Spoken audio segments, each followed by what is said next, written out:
যাই মাত্র জিবরাইল আলাইহিস সালাম নবীর ডানে বামে যাই, নবীরে ডাক দেয় না। এবার সবাই জবান খুলে বলুন, আমার আল্লাহ জিবরাইলের মনের খবর জানে কি জানে না? আল্লাহর বলে রব্বুল আলামিন বলেন, হ্যাঁ জিবরাইল, আমার নবীর হাত দিয়ে টাচ করে ডাক দেওয়া যাবে না, কারণ আমার নবীর শান পৃথিবীর কেউ বাড়ায় নাই। আমি আল্লাহ রাব্বুল আলামিন আমার বন্ধুর শান বাড়ায় দিয়েছি। ওয়া রাফানা লাকা যিকরাক, আল্লাহ রাব্বুল আলামিন বলে আমি বন্ধুর সম্মান বাড়িয়ে দিয়েছি। এক বছর বলে কতটুকু সম্মান বাড়াইছে, আরে বেটা তুই বুঝবি কি? রাসূল বলছে আনা মাদিনাতুল ইলমি ওয়া আলিয়ুন বাবুহা, আমি হইলাম ইলমের শহর, আমার আলী হইল সেই শহরের দরজা। বিশ্বাসগিরি করবেন মৌলা আলী ছাড়া কি বিশ্বাসগিরি চলবে? সাবধান, মৌলা আলী রাদিয়াল্লাহু তাআলার বিরুদ্ধে কখনো যাবেন না। আহলে বাইতের সদস্য, পাক বান্দাদের অন্যতম সদস্য, মৌলা আলীর বেলায়েতের সম্রাট, মারিফাতের সম্রাট, যার চৌকাঠে প্রবেশ না করলে আপনি ওলি হতে পারবেন না। কথা বলেন ঠিক না বেটে? রাসূল বলেন আনা মাদিনাতুল ইলমি ওয়া আলিয়ুন বাবুহা, আমি নবী হইলাম ইলমের শহর, আমার আলী হলো সেই শহরের দরজা। এই হাদিসটা কি সহিহ না গায়রে সহিহ? কথা বলেন না কেন? এটা কি জাল হাদিস? এটা কি জাল হাদিস? কি হাদিস? তো রাসূল যে বলছে আমি ইলমের শহর, আমার বাংলাদেশের শহরের আয়তন আছে না নাই? ঢাকার আয়তন আছে না নাই? এই দেশটার আয়তন আছে না নাই? তো আমি জানতে চাই রাসূল যে ইলমের শহর, ওই শহরের আয়তন কত? এই মোল্লা আমার কাছে কত? ওই শহরের দৈর্ঘ্য কত আমার কাছে বল। ওই শহরের প্রস্থ কত আমার কাছে বল। ওই শহরের ব্যাস কত আমার কাছে বল। ওই শহরের ব্যাসার্ধ কত আমার কাছে বল। ওই শহরের গভীরতা কত আমার কাছে বল। ওই শহরের উপর কত আমার কাছে বল। তার মানে তুমি ব্যাস বলতে পারবে না, তুমি ব্যাসার্ধ বলতে পারবে না, তুমি দৈর্ঘ্য বলতে পারবে না, তুমি প্রস্থ বলতে পারবে না, তুমি গভীরতা বলতে পারবে না। এটা জানার ক্ষমতা তোমার নাই। কারণ রাসূলের ইলমের গভীরতা কত, কতটুকু সম্মান আল্লাহ রাসূলকে দিয়েছেন, একমাত্র জানে একজন। হুঙ্কার দিয়ে বলো তিনি কে? তুমি আসছো রাসূলকে তোমার মতো মাপতে। মৌলবী আকীদা ক্লিয়ার করেন, এরপরে ওয়াজ শুনেন। ঘটনা একটু পরে বলবো, আজকে একটু লম্বা সময় দিব, কিন্তু রাত্র বেশি হয়েছে তো মাঝখান থেকে একটু কমায়ও দিব। হুজুরে বলে ফেলছে সুবহানাল্লাহ, কেন হুজুর তো এত এত মহব্বত করে আমারে। আল্লাহু আকবার। আল্লাহ পাক হুজুরের হায়াতে বরকত দান করে, আমিন বল। এই চলতে চলতে একটা ঈমানি সম্পর্ক হয়ে গেছে নাকি ভাইয়েরা আমার? আসবে একটু পরে আসতেছে, বিষয় 4-5টা আয়া পড়ছে এই পর্যন্ত। কোন সাইডে যায় কোন সাইডে যাবো টের পাইতাছি না। এরপর আকীদাটাকে ক্লিয়ার করে দিই, ঠিক কিনা বলেন? তবে দিলটা নরম রাখবেন। আমি যে কোনো মুহূর্তে একটা সাইডে ঢুকবো, যেন দিলটা নরম হয়, চোখে যেন পানি আসে। মা বাপের কবর আযাব যেন আল্লাহ পাক মাফ করে, বলুন আমিন। গভীর মনোযোগ। আল্লাহ রাব্বুল আলামিনের হাবিব ঘুমিয়ে আছে। জিবরাইল আলাইহিস সালাম আমার নবীর হাত, নবীর বডি মোবারকে হাত দিয়া টাচ করে নাই। জিবরাইল আলাইহিস সালাম আমার নবীর কদম মোবারকের ভিতরে নিজের তাজা নরম জিহ্বাটা লাগায়া দিছে। আল্লাহর হাবিবের ঘুম ভেঙে গেল। আল্লাহর হাবিব ডাক দিয়ে বলে, ইয়া জিবরাইল, তুমি কেন আমার কদমের মধ্যে জিহ্বাটা লাগাইলা? জিবরাইল সাল্লাম বলে, ইয়া রাসূলুল্লাহ, আল্লাহ আমাকে আপনার কাছে পাঠাইছে, আপনি নবীকে আমি এই সুন্দর জামাগুলো পরাইয়া মহান রবের দিদার নেওয়ার জন্য। আল্লাহর হাবিব চোখের পানি ছেড়ে কান্না করে দিলেন। আল্লাহর হাবিব চোখের পানি ফেলে কান্না করলেন। হায়রে, কেন কাঁদলো? কেমন নবী? জিবরাইল সাল্লাম বলে, ইয়া রাসূলুল্লাহ, চোখের পানি ফেলে কান্না করলেন কেন? আমার নবী বলে, জিবরাইল, আমি যদি চলে যাব মহান রবের দিদারে জমিন ছাইরা, আমার উম্মত গুলো আমি কোথায় রেখে যাব? আমার উম্মত আমি কোথায় রেখে যাব? আল্লাহর হাবিব চোখের পানি মোবারক ছেড়ে কান্না শুরু করলেন। সাথে সাথে আমার আল্লাহর মহব্বতের দরিয়া আগুন লেগে গেল। দরিয়ার মধ্যে জোশ মেরে উঠলো। ডাক দিয়া বলে, জিবরাইল আমার বন্ধুরে বলে দে, আমার বন্ধুরে যতক্ষণ আমার দিদারে রাখবো ততক্ষণ পর্যন্ত আমার নবীর উম্মতের আমল নামায় একটা গুনাহ লেখা হবে না।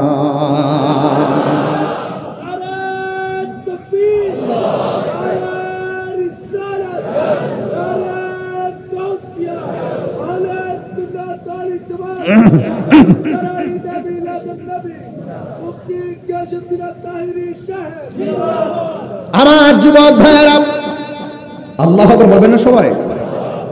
আল্লাহর হাবিবের চোখের পানি মুবারক রেখে দিয়েছেন, আর আমার নবীর জবান বড়ি মুবারক সুন্দর জামা মুবারকটা লাগাইছে, লাগিয়ে আমার নবী রওনা দিয়েছে। এই ঘটনা কেন একটু দর্শি পরে বলবো। আমার নবী রওনা হয়েছে, হঠাৎ করে দেখতেছেন আমার নবীর সামনে একটা কবর দেখা যায়, রওজা দেখা যায়। আমার নবী বলে, আমি যেই মাত্র মহান নবীর দিদারে যাব গো, আমি তাকে দেখলাম আমার চোখের সামনে একটা কবর দেখা যায়, রওজা দেখা যায়। এই রওজা মুবারকটা অন্য কোন নবীর রওজা মুবারক নয়, এই রওজাটা হলো হযরতে মূসা কালিমুল্লাহর রওজা। আল্লাহর হাবিব বলেন, আমি যেই মাত্র মূসা নবীর রওজাটা দেখেছি, আমি তাকে দেখলাম মূসা আলাইহিস সালাতু ওয়াস সালাম রওজার ভিতরে দাঁড়ায়া দাঁড়ায়া নামাজ পড়তেছি। এখন আমি পটিয়া থানাহাট বলতে চাই, আপনারা জবান খুলে বলুন, নবীগণ আপন আপন রওজা মুবারকে জিন্দা না মরা? আর জোরে কোন জিন্দা না মরা? আজকে বাংলাদেশে কিছু মানুষ আছে যারা আমার নবীকে জিন্দা নবী মানে না, আছে না নাই? এরা হলো আহলে হাদিস, লা মাযহাবী। ওরা নবীর জিন্দা নবী মানে না, ওরা জিন্দা নবী মানে না। ওই দিন আমি এক ওয়াজে বলছিলাম, ওরা হলো হাফ লেডিস। এটা বলার পরে তাদের অঙ্গনে পুরো আগুন লেগে গেছে। আমি কেন বলছি এখানে হাত বান্ধা যিনি নামাজ পড়ি হাফ লেডিস, আমি কেন হাফ লেডিস করলাম? এর মাথা নষ্ট হয়ে গেছে। তখন আমাকে প্রশ্ন করছে তাদের কয়েকজন শাইখ যে আপনি যে বলছেন এখানে হাত বান্ধা হাফ লেডিস, আপনি কি শাফি মাযহাবের বিরোধিতা করে কি এই কথাটা বলেছেন? আমার কাছে জানতে চেয়েছেন। আবার তিনি বলেছেন হাদিসে যে এখানে হাত বাঁধার কথা আছে, আপনি কি ওই রাবির বিরুদ্ধে অবস্থান নিয়ে বলেছেন? কোন কারণে বলেছেন আপনি ক্লিয়ার করুন। আমি বলেছিলাম, এখন আমি ক্লিয়ার করে দিচ্ছি, আমি কেন হাফ লেডিস বলছিলাম এখানে হাত বাঁধার কারণে। এখানে বাংলার জমিনে এমন কিছু মানুষ আছে, আমরা নাবির নিচে হাত বাঁধি কেন? তারা বলে আমাদের নামাজ হবে না, এখানে হাত বেঁধে নামাজ পড়তে হবে। এইভাবে এখানে বাধ্যবাধকতায় বাংলাদেশের মানুষের আমলকে নষ্ট করছে। আমি সেই সমস্ত ব্যক্তিদেরকে ইশারা করে বলেছিলাম এরাই হলো হাফ লেডিস। কথা বলেন ঠিক না বেঠে? আপনি যদি শাফি মাযহাব অনুসরণ করেন আমার কোনো আপত্তি নাই, মালিকি মাযহাব পালন করবেন অসুবিধা নাই, আপনি সেটা পালন করেন। আপনি হাম্বলি মাযহাব অনুসরণ করবেন, আপনি সেটাই করেন। আপনি হানাফি মাযহাব করবেন, আপনি সেটাই করবেন। কথা বলেন ঠিক না বেঠে? আমরা যেটা আমল করি আপনি বলবেন সেটা হবে না, তাহলে তো আমি আপনাকে হাফ লেডিস বলতেই পারি। আপনি একুলো না সেকুলো না, আপনি ফেতনা ছড়ানোর জন্য সমাজের ভিতরে আপনি এগুলো শুরু করে দিয়েছেন। কথা বলেন ঠিক না বেঠে? পরিষ্কার কথা। এই জন্য বলবো, এতদিন সমস্যা ছিল মসজিদের বাইরে, এখন সমস্যা ঢুকাই দিয়েছে মসজিদের ভিতরে। এটা কিয়ামতের আলামত। কথা বলেন ঠিক না বেঠে? এই সমস্যায় কি আপনারা থাকতে চান? থাকতে চান? এখান থেকে উদ্ধার হয়ে আসতে হবে।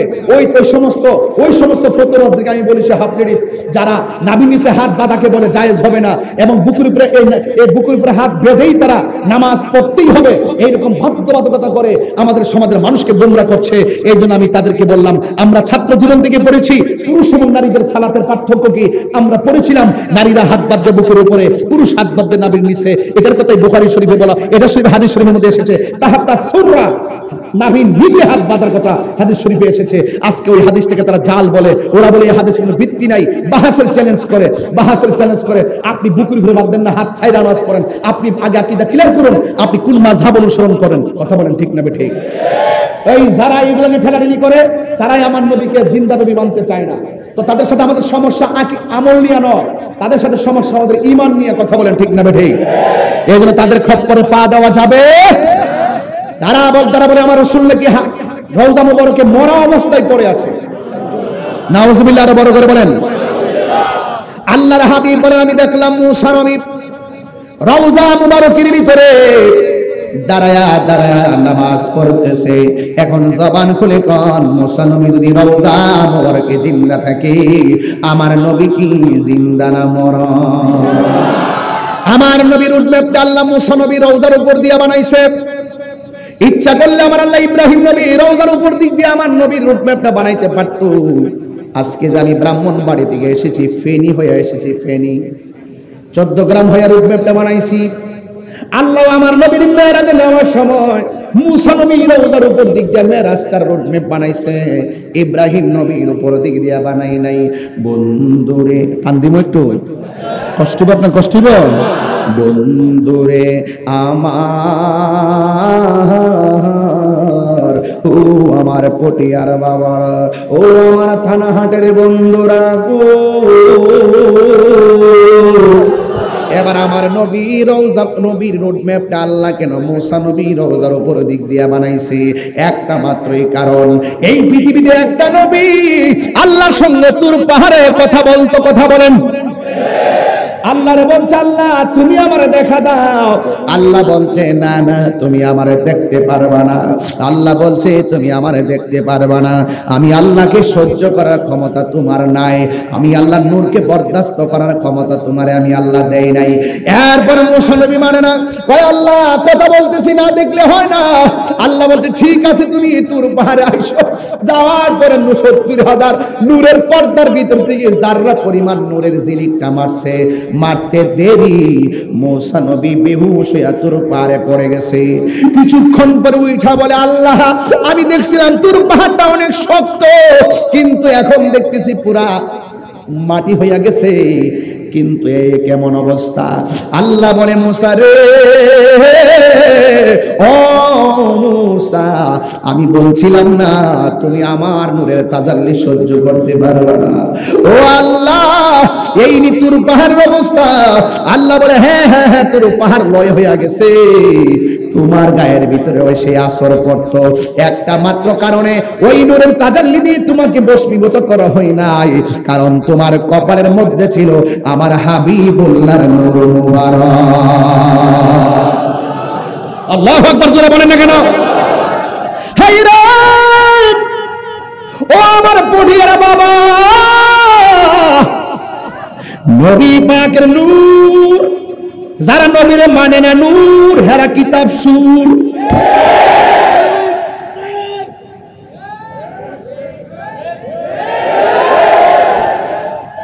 এরপর আমার নবী রাহমাতুল লিল আলামিন মুসা নবী রওজা মুবারকের উপর দিক দিয়া যায়, কি শান্তি লাগতেছে না ওয়াজটা?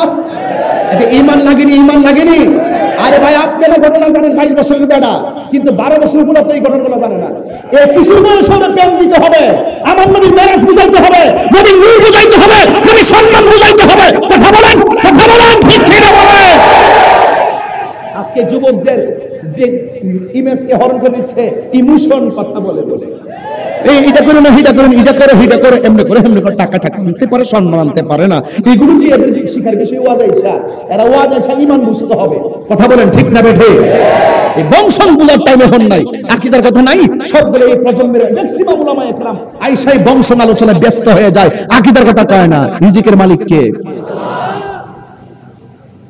মুসা নবী রওজার উপর দিক দিয়ে নবী যায়। মুসা নবী কি ঘুমায় না, নামাজ পড়ে? মরা না জিন্দা? তো মুসা নবী রওজার উপর দিক দিয়ে রুটম্যাপটা বানাইছে কেন? একটা মাত্র কারণে। মুসা নবী বলছিল, আল্লাহ তুমি দেখা দাও। আমার আল্লাহ দেখা দেয় নাই। তো মুসা নবী রওজার উপর দিক দিয়ে আল্লাহ নবীরে নিবে। ও মুসা, মুসা রে, তাকায়া দেখ, কালিমুল্লাহ কারে কয় আর হাবিবুল্লাহ কারে কয়? কালিমুল্লাহ কারে কয়, হাবিবুল্লাহ কারে কয়? তাকায়া দেখ। তুমি তো তোর পাহাড়ে আইসা আমার সঙ্গে দেখা করার জন্য, তুমি তো দেখো নাই, তুমি তাকায়া দেখো, আমার নবী আমার দিদারে আসিতেছে। What is the difference Kalim and Habib? Kalimullah হলো তিনি যিনি আল্লাহকে দেখার জন্য প্রস্তাব করে তুর পাহাড়ে যায়। হাবিবুল্লাহ হলো তিনি যিনি ঘরে ঘুমিয়ে থাকে, স্বয়ং রব তাকে দিদার দিতে চায়। এই কথার ওজন যদি বুঝেন তাহলে আমার সূত্র বুঝে যাবেন। আল্লাহ মানা নবী মানা নয়, নবী মানলে আল্লাহ মানা হয়, ঠিক কিনা? থাক এই লাইন দিয়ে লাভ না, কইলে কইবেন যে গান টান গাই। আমি কিন্তু আপনার কারণে বহুত কিছু ছাইড়া দিছি, অনেক কিছু ছেড়ে দিয়েছি। এরপরে কিন্তু যেগুলো না বললেই নয়, আল্লাহ মানা নবী মানা, নবী মানলেই আল্লাহ মানা হয়। কথা বলেন। এই জন্য আমার নবী মসজিদে, আমার নবী ওই রওজাটা পার হয়ে একটা মসজিদের মধ্যে আমার নবী চলে গেছে। যেই মসজিদের ভিতরে যাইয়া আমার নবী 2 রাকাত নামাজ পড়েছেন, যেই মসজিদে যাইয়া আমার নবী 2 রাকাত নামাজ পড়েছে, আমি পটিয়া থানা হাট মানুষের কাছে জানতে চাই, আপনারা জবান খুলে কোন সেই মসজিদটা কোন দেশে? কথা কন না, কথা কন, কথা না। ফিলিস্তিন। এই যে ওয়াজ বুঝতে কেন তুলছি, এটা সমসাময়িক কথা না। আমি তো দেখে আসছি, আমি কাতারে যাইয়া জাতীয় মসজিদে জুম্মা পড়েছি। জুম্মা পড়ার পরে আমি সেই মসজিদে যাইয়া আমি ফিলিস্তিনের পতাকা নিয়ে সেখানে মিছিল করেছি। আমার কিছুক্ষণ পিছনেই ছিল ডক্টর জাকির নায়েক, ওই মিছিলে ছিল, আমি ছিলাম ওই ব্যানারে ছিলাম। সেই ব্যানার নিয়ে আমি সেখানে দাঁড়িয়ে আমি কই দিনের জন্য গিয়েছি, কোন দেশ থেকে গিয়েছি সেটা আমি দেখি না, কি হবে না হবে সেটা নিয়ে আমি ভাবি নাই। আমার কথা হলো মুসলমান নির্যাতিত হচ্ছে, বিশ্বের যে কোনো প্রান্ত থেকে প্রতিবাদের প্রয়োজন। কথা বলেন ঠিক না বেটাই? এটা কি পান নাই আপনারা? সেটা কি পান নাই? এবার বলেন, রাসূল মেরাজের সময় যেই মসজিদে গিয়ে 2 রাকাত নামাজ পড়ছে, মসজিদটা কোন দেশে? বড় করে কোন দেশে? এই ভিতরে সাউন্ড একটু তুইলা দেন। আপনাদের সিটাঙ্গা কিন্তু আমি গজল গাইতে আসি নাই, আমি ওয়াজ করতে আসছি। বলেন তো কোন দেশে? মাঝে মাঝে সঙ্গীত গাবো, তখন বলে ভোকালটা একটু বাড়াবেন, আবার ওয়াজের সময় কমাইলে আমাদের রিদম নষ্ট হয়ে যায়, কারণ আমার তো গজল গাওয়া অভ্যাস নেই। বাবা একটু সাউন্ডটা দাও না,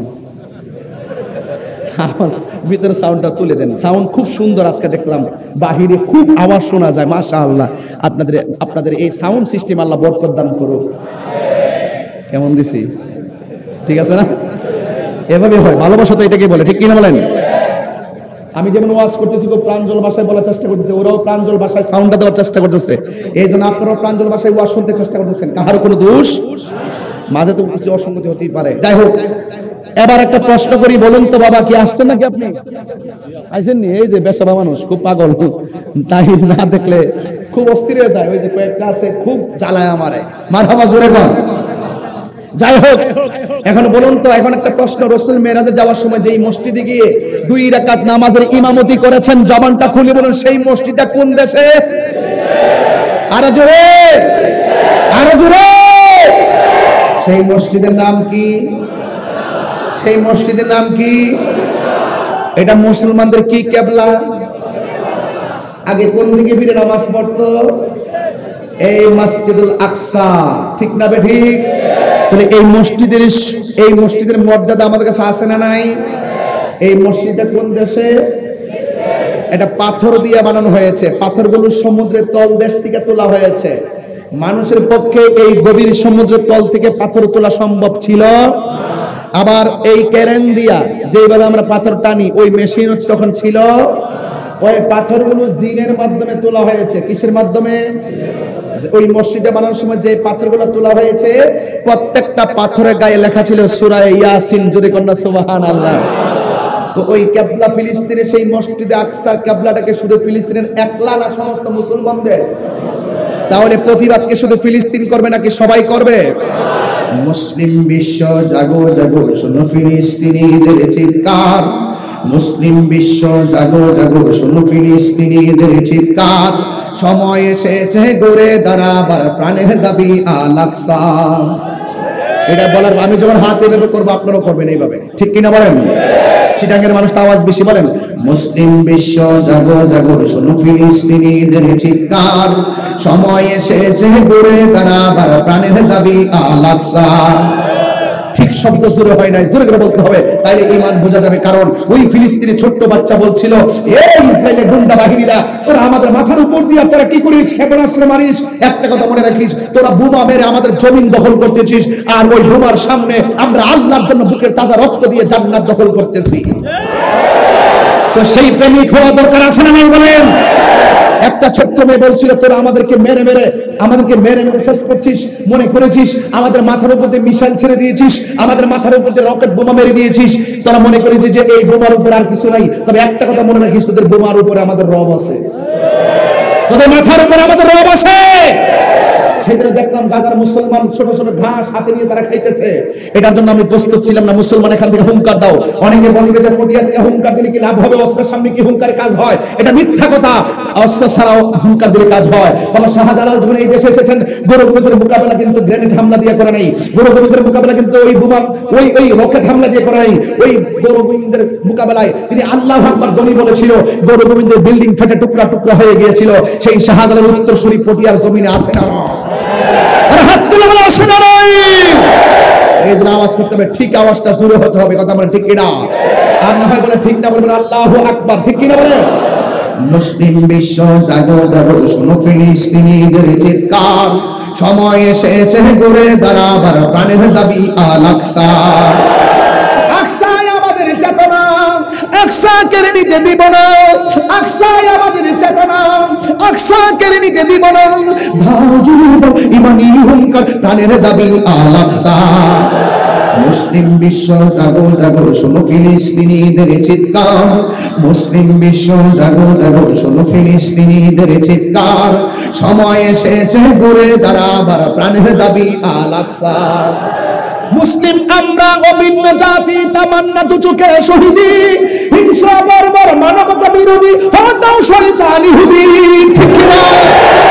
মুসলিম আমরা অভিন্ন জাতি, তামান্না দু চোখে শহীদি, হিংসা বর্বর মানবতা বিরোধী, হটাও শয়তান ইহুদি। যাব মুসলিম আবার, প্রাণের দাবি আল আকসা, ঠিক কিনা? মুসলিম বিশ্ব জাগো জাগো, শোনো ফিলিস্তিনিদের চিৎকার, মুসলিম বিশ্ব জাগো জাগো, শোনো ফিলিস্তিনিদের চিৎকার, সময় এসেছে ঘুরে দাঁড়াবার, প্রাণের দাবি আল আকসা। দুই হাত সোজা করেন, দুই হাত সোজা করেন। মুসলিম বিশ্ব জাগো জাগো, শোনো ফিলিস্তিনিদের চিৎকার, সময় এসেছে ঘুরে দাঁড়াবার, প্রাণের দাবি আল আকসা। আর কত ঘুমিয়ে থাকবে তুমি, জ্বলছে পুড়ছে ফিলিস্তিনিদের জন্মভূমি, ঠিক কিনা? বদলানি বয় এবার, জালিমের দুর্গ করে ছারখার, ঠিক কিনা? মুসলিম বিশ্ব জাগো জাগো, শোনো ফিলিস্তিনিদের চিৎকার, সময় এসেছে ঘুরে দাঁড়াবার, প্রাণের দাবি আল আকসা। মুসলিম বিশ্ব জাগো জাগো, শোনো ফিলিস্তিনিদের চিৎকার, সময় এসেছে ঘুরে দাঁড়াবার, প্রাণের দাবি আল আকসা। সময় এসেছে ঘুরে দাঁড়াবার, প্রাণের দাবি আল আকসা, ঠিক কিনা? মাথার উপরে উড়ছে শকুন, গিরার কাঁচা নয়া ফেরাউন, মাথার উপরে উড়ছে শকুন, গিরার কাঁচা নয়া ফেরাউন। এই ফেরাউন কি আসলে কি ইহুদি না? এই ইহুদি বিরোধীকে লড়ে দাঁড়াতে হবে না আমাদের? আর কথা বলতে দাঁড়াতে হবে না? আমি তাকবীর কণ্ঠে এই পটিয়ার জমিনে বলতে চাই, এই ফিলিস্তিনে মসজিদে আকসা শুধুমাত্র ফিলিস্তিনি একা নয়, এটা সারা বিশ্বের মুসলমানদের কিবলা। এই কিবলাকে রক্ষা করতে গিয়ে হলে জান দিলে জান দিব, প্রাণ দিলে প্রাণ দিব, রক্ত দিলে রক্ত দিব, কথা বলেন ঠিক কিনা?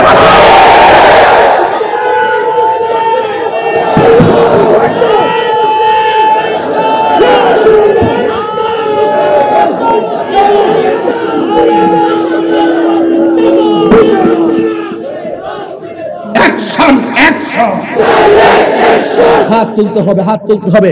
আমি নরম ভাষার ওয়াজ বুঝি না।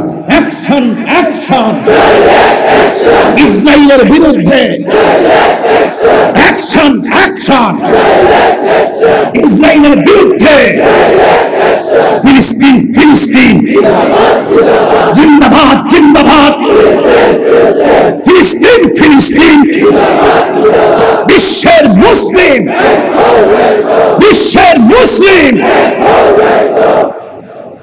সবাইকে প্রস্তুত? প্রস্তুত? আমি তো বিশ্বাস করি হাজার মানুষের বিরোধী একটা প্রেমিক যদি চোখের পানি ছেড়ে দেয়, ওই চোখের পাওয়ার এত বেশি হবে, ইসরায়েলের দুর্গ ভেঙে টুকরা টুকরা হয়ে যাবে, ঠিক কিনা বলেন? ভাই আমাদের মরতে হবে, আমাদেরকে কবরে পিছিয়ে দাঁড়াবেন না, আমাদেরকে কবরে চলে যেতে হবে, আমাদেরকে মরতে হবে। কিন্তু আমরা মরার মতো মরতে চাই, আজকে ছোট্ট বাচ্চা যদি বোমার সামনে আল্লাহর সন্তুষ্টির জন্য, নবী পাক এই ঘরে নামাজ পড়েছেন, এই মসজিদটাকে ধরে রাখার জন্য যদি তারা জীবন দিতে পারে, আমরা কি তাদের জন্য ঘাম জড়াইতে পারি না? আরো জোরে পারি না? আরো জোরে পারি না? যুবক ভাইয়ের আমার বড় কষ্ট হয়, ফেসবুকে উল্টা পাল্টা দেখো, ফিলিস্তিন চার্জ দিয়ে দেখো ছোট্ট বাচ্চারা কেমনে মরতেছে। একটা বাচ্চাকে দেখেন, ওই গর্ভবতী বাচ্চাগুলোর পেটের বাচ্চাগুলো গ্রেনেডের আওয়াজের কারণে বিকলাঙ্গ হয়ে যাচ্ছে। আমাদের ঘুম ভাঙ্গে সকালবেলা কাহারো ডাকে, আর ওরা বোমার আওয়াজের কারণে ঘুমাইতে পারে না। কথা বলেন ঠিক না বেঠিক? ওরা যদি এমন ভাবে নিজের জীবনকে বিলিয়ে দিতে পারে, আমরা কেমন মুসলমান? আমি প্রায় সময় বলি, তুমি মিসওয়াক করা ফজিলত তো জানো, খাবার শেষে মিষ্টি মুখের হাদিসটাও মানো। তুমি মিসওয়াক করা ফজিলত তো জানো, খাবার শেষে মিষ্টি মুখের হাদিসটাও মানো। শুধু হক কথাটা উচ্চ সুরে বলতে পারো না, অন্যায় দেখে বারুদ হয়ে জ্বলতে পারো না। কেমন মুসলমান তুমি একটু বলো না, কেমন তোমার ঈমান একটু ভাবো না। কেমন মুসলমান তুমি একটু ভাবো না, কেমন তোমার ঈমান একটু বলো না। মরবেন, মরা বড় কঠিন। বোমা হামলায় তারা মরেছে, আবার জাজিমে পশুকে ঘুমায়াও মরে। দুই মরার সহ্য কিন্তু একরকম না রে বাবা। আমার নবী বলে, আমি মেরাজে গিয়েছি। এই কথা যদি এই পর্যন্ত আমি না বলতাম, আমার জবাব দিতে দম লাগবে। আমার মুসলমানরা কষ্ট করতেছে, আমি একটা ঘটনা বলে চলে যাবো, এটা হতে পারে না, আমি তাদেরকে স্মরণ করেছি, মুসলমানকে চেতনা দিয়েছে। আসুন একটু সামনে যাই। আরে মুসলমানরা রাতে ঘুমাইতে পারে না। এক মহিলা দেখতেছি বাচ্চাটা রক্তাক্ত অবস্থায় কুলে নিছে, আরেক বাবারে দেখছি বাচ্চাটা কুলে, মনে করছি বাচ্চাটা মনে পিছন দিক দিয়ে মাথা ঠেকাইয়া ঘুমাইতেছে, এমনি নিয়ে রাখছে। এইভাবে যখন বাচ্চারা নিয়ে রাখছে, মনে করছি মাথাটা মনে পিছনে। হঠাৎ করে ক্যামেরায় দেখলাম বাবার কোলের সন্তানটার মাথা গলা পর্যন্ত আলাদা হয়ে কোথায় জানে এমন ভাবে মাথা লইয়া, শুধুমাত্র বডিটা লইয়া এমন ভাবে কে আল্লাহ কোন আদালতে বিচার দিব না, তোমার আদালতে বিচার দিলাম, তুমি আমাদের তুমি সাহায্য করো। আমার নবী বলে, মেরাজে গিয়া আমার নবী ওই মসজিদের মধ্যে নামাজ পড়ছে, আল্লাহর দিদারে গেছে। মাঝখান দিয়া ফিলিস্তিনের উপরে এত আগ্রাসন চালাইছে ইহুদির গুন্ডা বাহিনীরা। আর আমরা বাংলার জমিনে এই টকশোর মধ্যে বসে বসে কি কই জানেন? হামাস নাকি বোমা মাইরা ইসরায়েলের 300 সৈন্যরে মারা নাকি ঠিক হয়েছে না।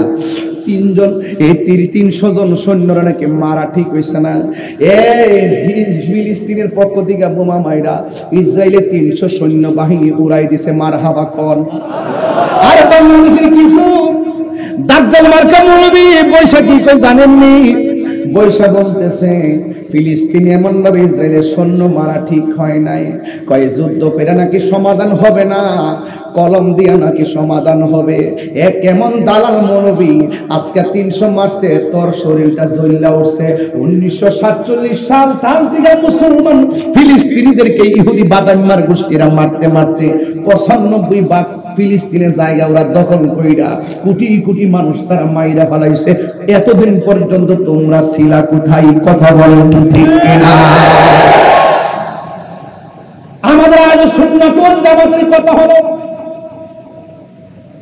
ইসরায়েল হলো বাদাইমা গোষ্ঠী। কথা বলেন না কেন? ইসরায়েলের বাদাইমা গোষ্ঠী।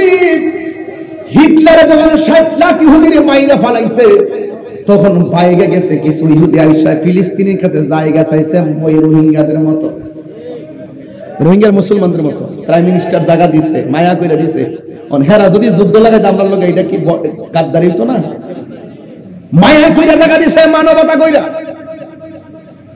এরপরে জোরে চালাইছে, চালাইয়া ফিলিস্তিনের দখল করছে। এতদিন তোমরা ছিল কোথায়? এতদিন, হ্যাঁ, এতদিন তোমরা ছিলা কোথায়? এই জন্য যুবক ভাইয়ের আমার, ওই মৌলবীদের কারণে, দালালগুলোর মূল কারণে, ওই সমস্ত দালালদের কারণে আজকে ফিলিস্তিনের এই অবস্থা। দালাল যদি না হইতো, বিশ্বের মুসলিম হুঙ্কার দিলে ওই ইসরায়েলের গুন্ডা বাহিনীরা পলাইতে বাধ্য হইতো। কথা বলেন ঠিক কিনা? আমার পরিবার, আমি মেরাজে গেলাম, ওই মসজিদে 2 রাকাত নামাজ পড়েছি, আবার আল্লাহর দিদার কইরা জমিনে এসেছি। আমি যাওয়ার সময় দেখছি অনেক আযাব আর গজব আল্লাহ আমারে দেখাইছে। সবচাইতে কঠিন আযাব দেখেছি কবরের আযাব। কথা কোন ঠিক কিনা? এই দুনিয়া ছেড়ে চলে যাব একদিন, এই দুনিয়া ছেড়ে চলে যাব একদিন। মায়ারি বাঁধন ভেঙে যাবে, বাঁধন ভেঙে যাবে একদিন। মায়ারি বাঁধন ভেঙে যাবে একদিন। এই যে বাড়ি গাড়ি ক্ষমতা সবই চলে যাব আমি, পরে রবে সবই। হাত তুলে দেখাই দেন আমারে। এই যে বাড়ি গাড়ি ক্ষমতা সবই চলে যাব আমি, পরে রবে সবই। দুনিয়ার মায়া সব, দুনিয়ার মায়া সব পরে রবে একদিন। এ দুনিয়া ছেড়ে চলে যাব একদিন। মায়ারি বাঁধন ভেঙে যাব একদিন। আসব না আমি এ ভুবনে কোনদিন, এ দুনিয়া ছেড়ে চলে যাব একদিন। মায়ারি বাঁধন ভেঙে যাব একদিন। হাত নামান, একটু জবান খুলে কন্যা আল্লাহু আকবার। আরে ওয়াজের 55 মিনিট পরে একটা কাগজ আসছে কবর আযাব নিয়ে বয়ান করার জন্য। এই জন্য আমি মাঝখান দিয়ে কমিটিদের কথাটা রাখবার জন্য একটা ওয়াজে ঢুকাইয়া দিলাম। এই জন্য ফিলিস্তিনের মুসলমানরা যদি রবের জন্য জীবন দিতে পারে, নবীর জন্য জীবন দিতে পারে, আল্লাহর ঘর রক্ষা করার জন্য জীবন দিতে পারে, আমরা পটিয়ার মানুষ পারি কি পারি না? এই জন্য কবর আযাব সবচাইতে ভয়ঙ্কর। ও যুবক, ঢাকা শহর গেলে আজকেও আমি আসার সময় অনেক আমার ড্রাইভার বলতেছে, হুজুর কাতার যে গেছেন কেমন লাগছে বিল্ডিং গুলা?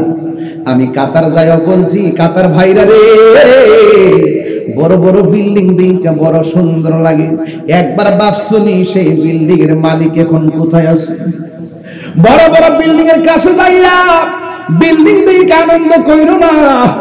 ওই বিল্ডিং এর জায়গা যিনি কিনছিল 200 বছর আগে, ওই লোকটার কবরের সন্ধান নিয়া ওই কবরের পারে যায় চোখের পানি ফেলায়া কান্দ আর আল্লাহরে বলো, আল্লাহ একদিন তো আমরা এই ঘরের মধ্যে চলে আসবো, এই ঘরের মধ্যে তুমি জান্নাতের বিছানা বিছাইয়া দিও। যুবক ভাইরা আমার, ফিলিস্তিনের মুসলমানদের ভালোবাসা বুকের মধ্যে নিয়ে আমি বলে দিয়ে যাই, এই দুনিয়া একদিন শেষ হয়ে যাবে। এই দুনিয়া শেষ হওয়ার আগে আমার জীবনের কাছে আজরাইল আসবে। আজরাইল কত বড় জানি ও যুবক? আজরাইলের এক মুষ্টি মাটি সমান সমান 40 মণ। আর এক রাওয়ায়াতে লেখে আজরাইলের এক মুষ্টি মাটি সমান সমান 70 মণ। বুঝতেই তো পারতেছেন আজরাইলের হাতটা কত বড়। হাত যদি এত বড় হয় তাইলে তার বডিটা কত বড়।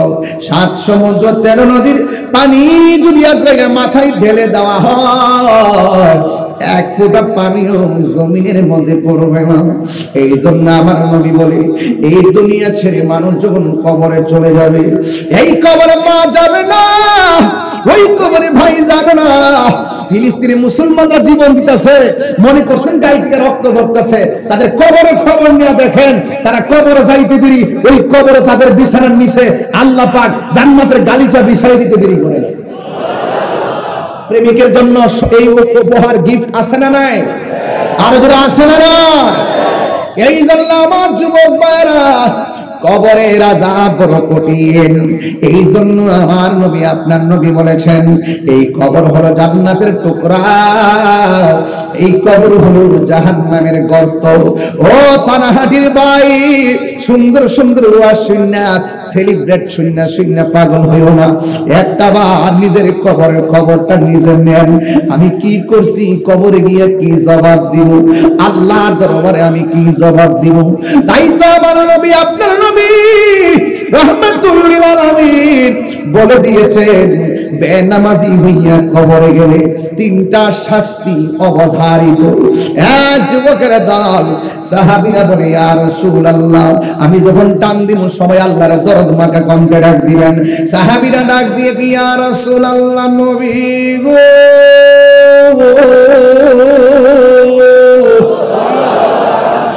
মায়ার নবীজি, আমরা জানতে চাই বেনামাজের জন্য কবরের ভিতরে তিনটা শাস্তি কি কি? আমার নবী, আপনার নবী বলে, হে উম্মত, বেনামাজি হইয়া কবরে গেলে ওই কবরের মাটি, দুই পাশের যে মাটি আছে, এই মাটিগুলা তোমার বডিটারে এমন ভাবে চাপা মারবো, এমন ভাবে চাপা মারবো, ডান পাশের হাড্ডি গুলি বাম পাশের হাড্ডির ভিতরে দুই কাহ যাইব রে আমার তানাহাট বাজারের বাবারা। মনে কি পড়ে না গো বাবা, এই বাজার ব্যবসায়ী কমিটিদের অনেক সভাপতি ছিল, তারা কিন্তু অনেকে কবরে চলে গেছে। এই বাজার ব্যবসায়ী জীবনে বহু কমিটি হয়েছে, যারা মাহফিল এখানে আয়োজন করত, এমন অনেক মানুষ আজকে কবরে চলে গেছে, কিন্তু কবরে কেমন আছে জানি না। এই কথাটা আমি দুইটা জায়গায় ওয়াজ করলে সহ্য করতে পারি না। একটা হলো মা বাবার ওয়াজ, আর একটা কবর ওয়াজ, আর একটা হলো কারবালার ওয়াজ। এই জন্য বড় মায়া লাগে, আমার বাবার পরে 4 বছর আগে কবরে ঢুকাইয়া দিয়াইলাম, কবরে সুখে কিনা দুঃখে আছে আমি জানি না। আমার দাদা 100 বছর আগে চলে গেছে, দুঃখে কিনা সুখে আছে আমি তাই জানি না। যুবক, আমার নবী বলে, বেনামাজি হইয়া কবরে গেলে ডান পাশের মাটিটা তোমার চাপা মারো, বাম পাশের হাড্ডির ভিতরে ঢুকাইয়া দিব, বাম পাশের হাড্ডিটার মধ্যে চাপা মারো, তোমার হাড্ডির ভিতরে ঢুকে যাইব, বডিটারে এমন ছোট বানায়া কবরটারে এমন সংকুচন করে দিবে রে বাবা। আমার নবী বলে, ওই সময় কবরের মানুষটা মাটির চাপা খাইয়া এমন জোরে চিৎকার মারবো, আমার নবী বলেন, এই কান্নার আওয়াজ যদি কোন মানুষের কানের মধ্যে লাগতো, ওই মানুষের কানের পর্দা পাইটা রক্তক্ষরণ হইয়া লোকটা মারা যাইত। আমার নবী বলে, কবরের মানুষগুলো এমন ভাবে হাউ মাউ কইরা সকাল সন্ধ্যা কান্দে। এই কান্নার আওয়াজ যদি পৃথিবীর কোন মানুষের কানের মধ্যে লাগতো, মানুষ 3 বেলা খাইতে পারতো না, ভালো করে ঘুমাইতে পারতো না, এই আওয়াজে কানের পর্দা পাইটা মারা যাইত, জানাজা করানোর মানুষ খুঁজে পাইতো না। যুবক, আমার নবী বলে, মাটি চাপা মারবো বেনামাজি রে। 2 নম্বর হলো, এই কবরের ভিতরে সাপ ঢুকাইয়া দেওয়া হবে, সাপ তোমার সবর মারবো। 3 নম্বর হলো, এমন ভাবে তোমার কবরে জাহান্নামের আগুনের উত্তাপ দেওয়া হবে। এই কবরের ভিতরে আগুন দেওয়ার কারণে তোমার কবরের ভিতরে এমন আযাব শুরু হয়ে যাবে, ওই কবরের মধ্যে জাহান্নামের আগুনের উত্তাপ দুনিয়ার আগুনের চাইতে 70 গুণ গরম। থানাহাট বাজার আগুন লাগলে ফায়ার সার্ভিস আসবে, কিন্তু আমার ঘরের পাশে কবর, এই খবর নেওয়ার কোনো সাধ্য কাহার নাই। এই কবরের মানুষটা তোমার বাবা, কবরে সুখী কিনা দুঃখে আছে আমি জানি না। ও যুবকের দল, এই জন্য নামাজ পড়বেন। তাই তো আমার নবী, আপনার নবী বলেছেন, কবরটা হলো জান্নাতের টুকরা, আবার কবরটা হলো জাহান্নামের গর্ত।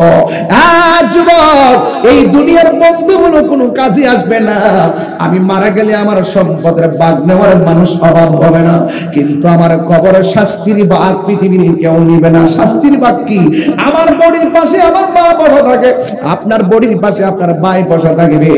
আজরাইল আয়েশা যখন আপনার রূহটারে নিয়ে যাবে, আপনার যেই যন্ত্রণা শুরু হবে, আপনার মরণের কষ্ট যে শুরু হবে, আপনার কষ্টের ভাগ নেওয়ার কোনো মানুষ থাকবে না। এই জন্য যুবক পৃথিবীর কেউ আপন নয়।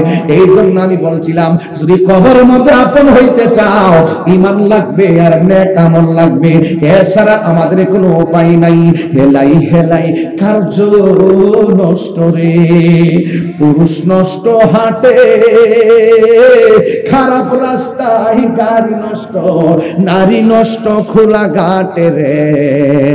হেলাই হেলাই কার্য নষ্ট রে, 500 রুটে পয়সা নষ্ট, যুবক নষ্ট মদে, কুসমাজে গেরাম নষ্ট, খাদক নষ্ট সুদে। আমার যুবক আওয়াজ করে ঠিক না বেঠিক? 500 রুটে পয়সা নষ্ট, যুবক নষ্ট মদে, কুসমাজে গেরাম নষ্ট, খাদক নষ্ট সুদে। আরে টাউনে গুইরা ছাত্র নষ্ট, কীটে নষ্ট ফুল, অতি মায়াই বধূ নষ্ট, দুলাই নষ্ট চুল রে। হেলাই হেলাই কার্য। এটা রাত্রে বইয়া বইয়া শুনবেন, তাইলে বুঝবেন তাহির কি হয়ে গেছে। 2 ঘন্টার ওয়াজ ঢুকাই দিছিল তোমরা ভিতরে। হেলাই হেলাই কার্য নষ্ট রে, পুরুষ নষ্ট হাটে, খারাপ রাস্তায় গাড়ি নষ্ট, যুবক নষ্ট, নারী নষ্ট খোলা ঘাটে রে। হেলাই হেলাই কার্য নষ্ট রে। যতই হেলাই খেলো না কেন, একদিন তো রঙের বাজার শেষ হয়ে যাবে। কেহ লইল আতর লোবান, কেহ লইবে জল, কেহ লইব বড়ই পাতা, নয়ন জলে বুক ভাসে রে, কান্দে হাই হাই রে সবাই, হাই হাই রে, হাই হাই রে সবাই, হাই হাই রে। ভাইয়ে কান্দে, বোনে কান্দে, কান্দে আপনজন, কান্দিয়া কান্দিয়া জনম বিদায় তোমায় দিবে রে। কান্দে হাই হাই রে সবাই, হাই হাই রে, হাই হাই রে সবাই, হাই হাই রে। কেহ লইল আতর লোবান, কেহ লইল জল, কেহ লইল বড়ই পাতা, নয়ন জলে বুক ভাসে রে, কান্দে হাই হাই রে সবাই, হাই হাই রে। এ যুবক মনটা দিয়ে এখন নরম হয়ে গেল। বুঝেছি বাবার কথা বুঝি মনে হইছে, মার কথা বুঝি মনে হয়েছে, দাদার কথা বুঝি মনে হয়েছে। একদিন আমিও চলে গেলে থানাহাট বাজারের মাহফিল আর আমার দাওয়াত করার জন্য যাবে না, আমার কেউ স্মরণ করবো না।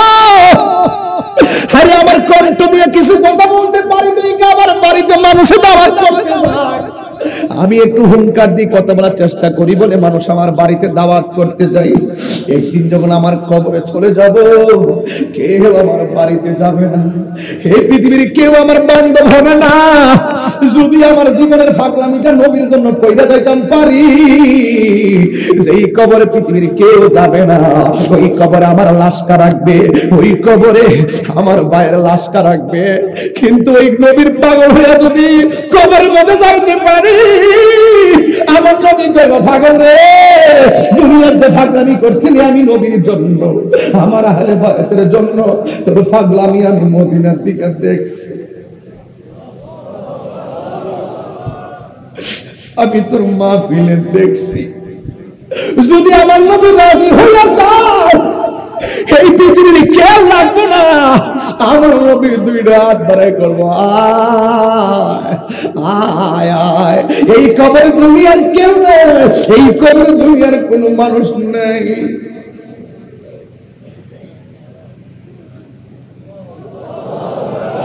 এই কবরে কেউ নাই।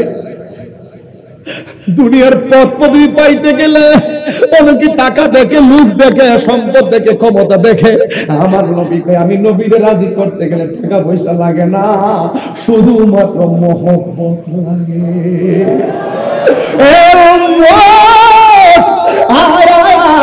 কবর ভিতরে কেউ লাগবে না রে, আমি নবীরে ভালোবাসা, মা বাপ চাইরা, আপনজন চাইরা, পরিবার চাইরা, দুনিয়ার সব ছাইরিয়া অন্ধকার কবরে আইছ। এই কবরে আমি তো রিসিভ করার জন্য মদিনা থেকে তোর কবরে সশরীরে চলে এসেছি।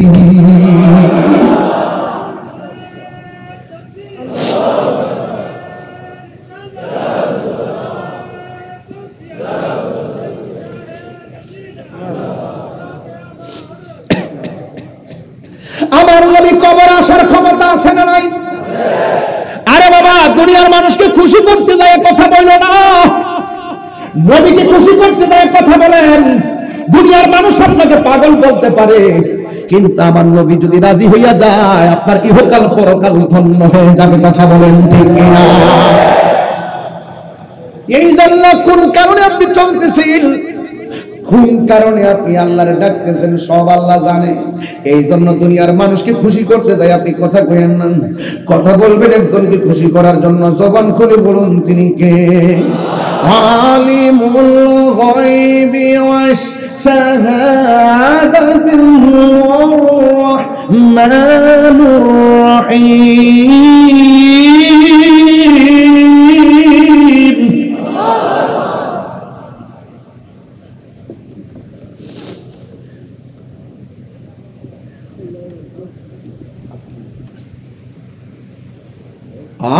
আলিমুল গায়বি ওয়াশ শাহাদাতুর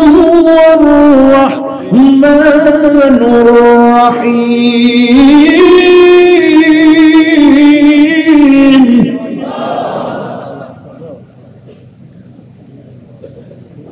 আমি যতবার বলবো আপনারা আল্লাহকে ডাকবেন। আল মালিক। প্রস্তুত? তাহলে আবার প্রথম থেকে বলি।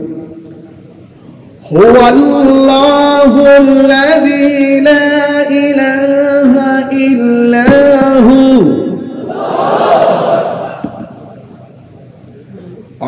আলিমুল গায়বি ওয়াশ শাহাদাতি হুয়ার রাহমানুর রহিম।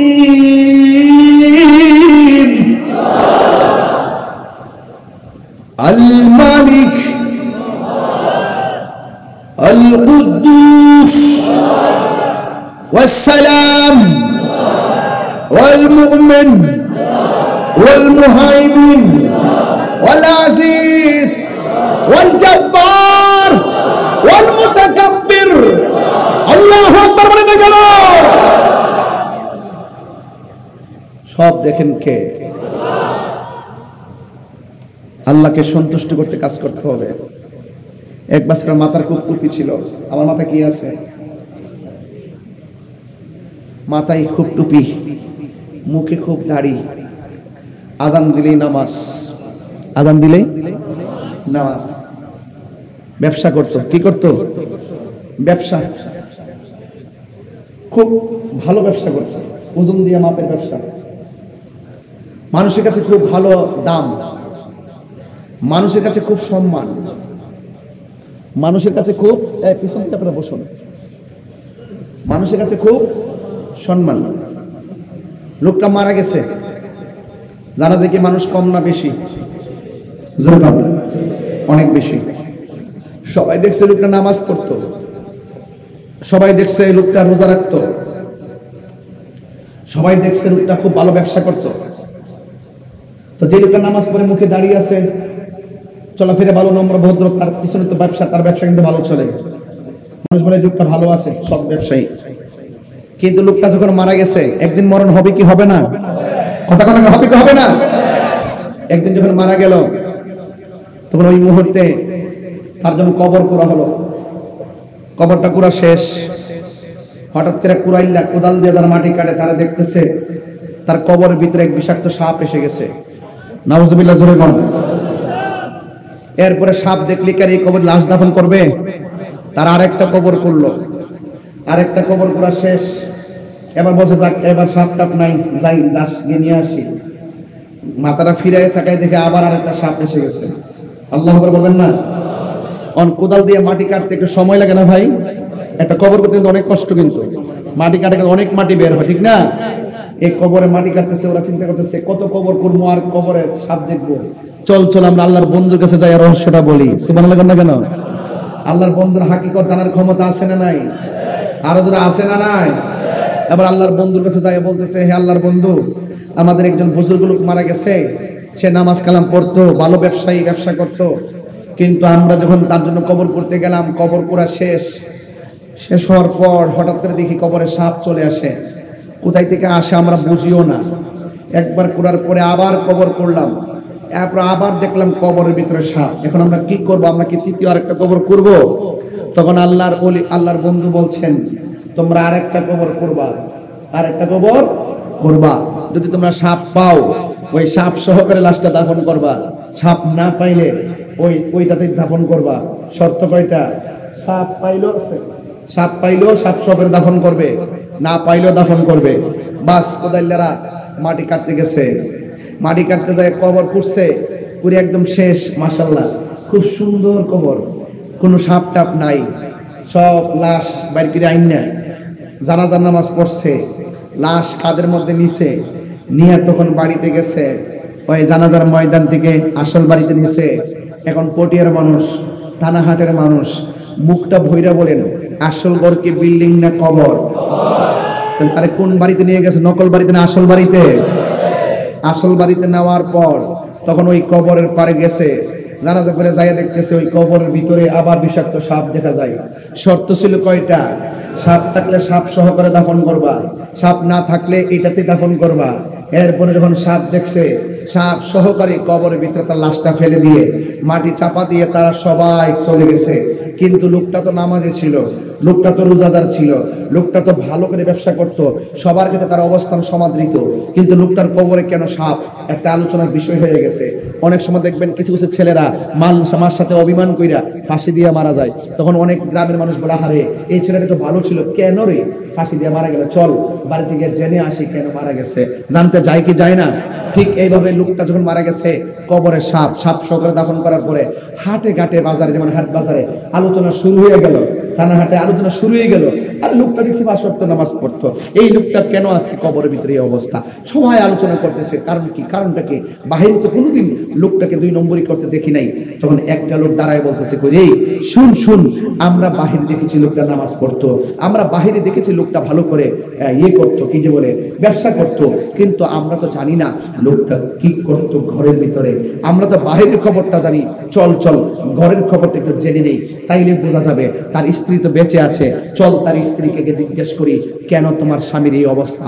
আমরা তো বাহিরে দেখেছি সে নামাজ কালাম পড়তো ভালোই, কিন্তু তোমার মাঝে কোনো সমস্যা আছে কিনা, তুমি জানো কিনা তার কোনো ত্রুটি, যে কারণে তার কবর এরকম নামাইবার আগেই সাপ আসতে পারে।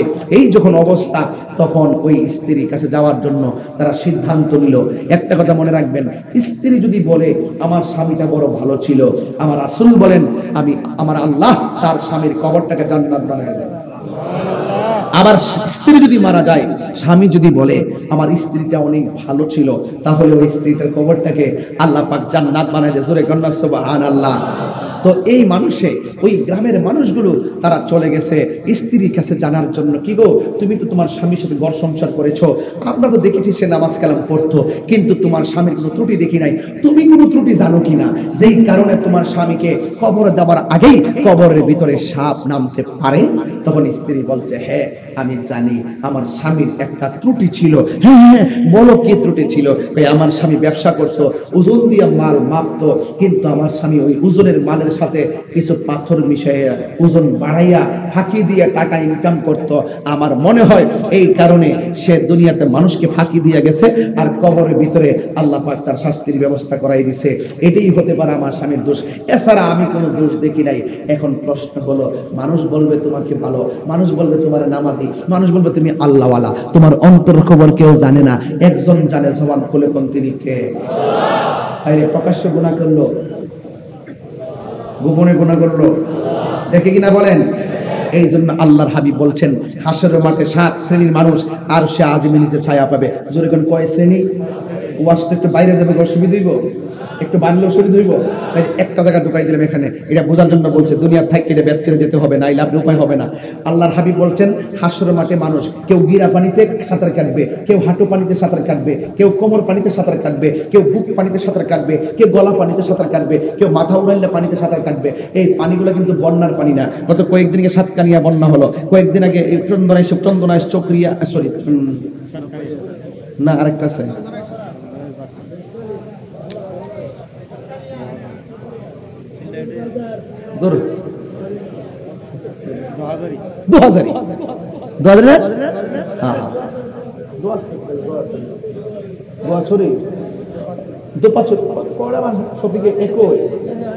আচ্ছা যাক, এই লবণ অন্য অসুবিধা নেই, বুঝতেছি না ব্যাপারটা। বাজান, মুরব্বী বাবা, বাবা বাজান, আসসালামু আলাইকুম।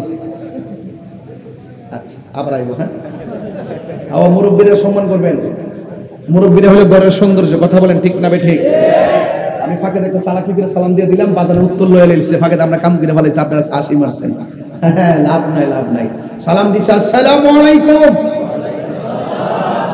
এবার আমরা এটা জায়েজ নাই, এটা কি নাই যে আমরা আমার সালাম দিই, এইরকম প্রত্যাশা করা জায়েজ নাই। রাসূল নিষেধ করছেন যে কে আমাকে সালাম দেয় না কেন, আমার সালাম দেয় না কেন, হ্যাঁ আমি তো সালাম দিব, আমাকে সালাম দিবে তারা, আমি দিব কেন? হ্যাঁ, এরকম ভাবে তারা কিছু প্রত্যাশা করে গেল, জায়েজ নাই। জায়েজ আছে? জায়েজ নাই, এগুলো কিন্তু রহস্য আছে। যাই হোক, ওয়াজটা কোথায় গেছিলাম?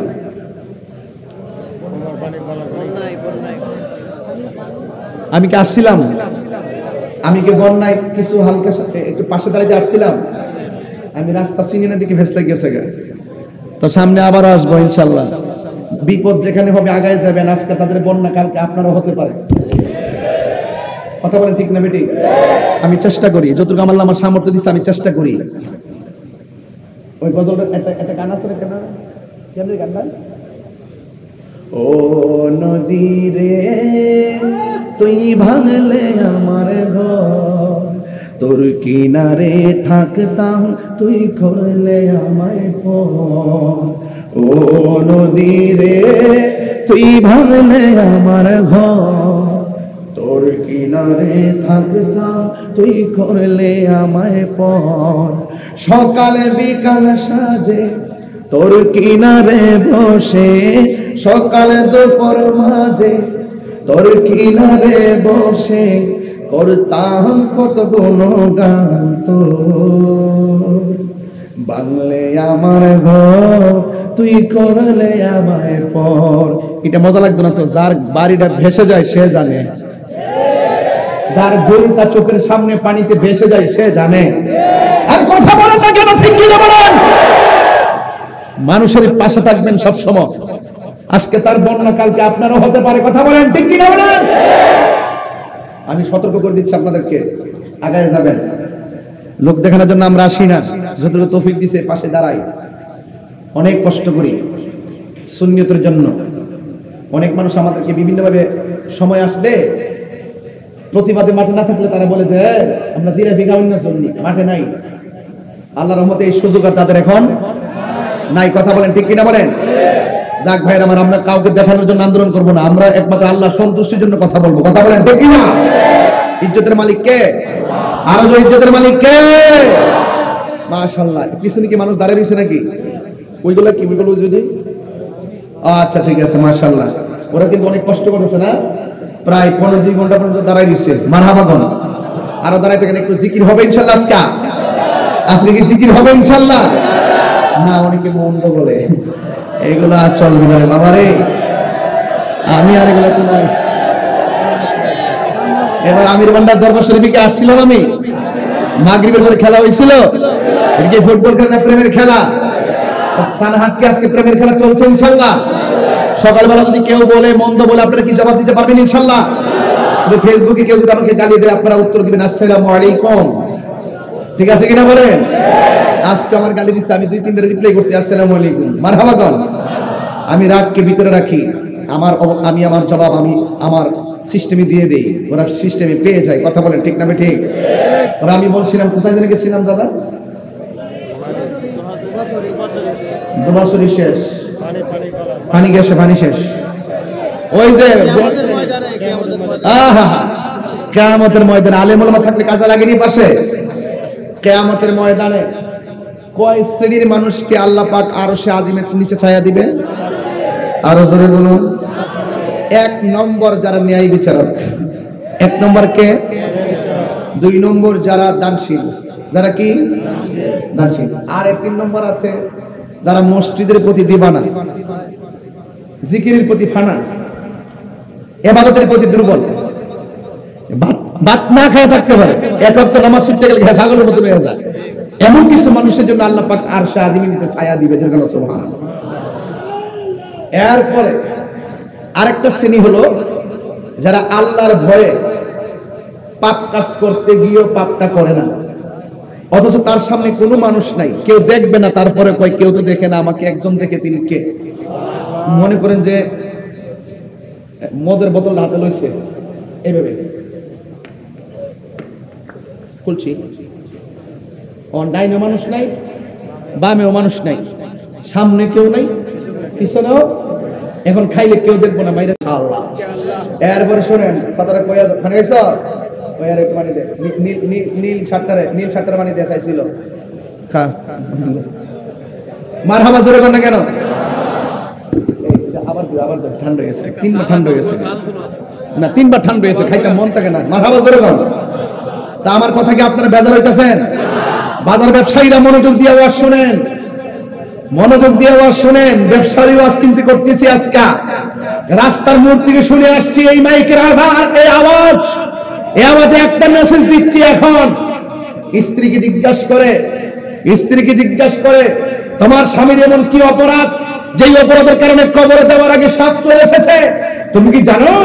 হ্যাঁ আমি জানি, একটা অন্যায় ছিল, আমি 1000বার স্ত্রী হিসাবে না করেছি, কিন্তু আমার স্বামী আমাকে মূল্যায়ন করে নাই, আল্লাহকে ভয় পায় নাই। আমার স্বামী ওজন দেওয়া মাপের সঙ্গে কংক্রিট আর পাথর মিশায়া ওজন বাড়ায়া বিক্রি করে মানুষকে ধোঁকা দিত। সে দুনিয়াতে মানুষকে ঠকায় গেছে, কবরে যাওয়ার পরে তার কবরে সাপ চলে এসেছে।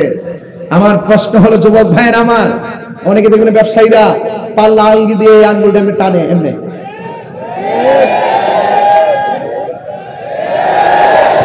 কি টানে কিনা, এমনি আর আপেল যখন কিনে দেখবেন ঠুঙ্গার আছে না, লিখে থাকো,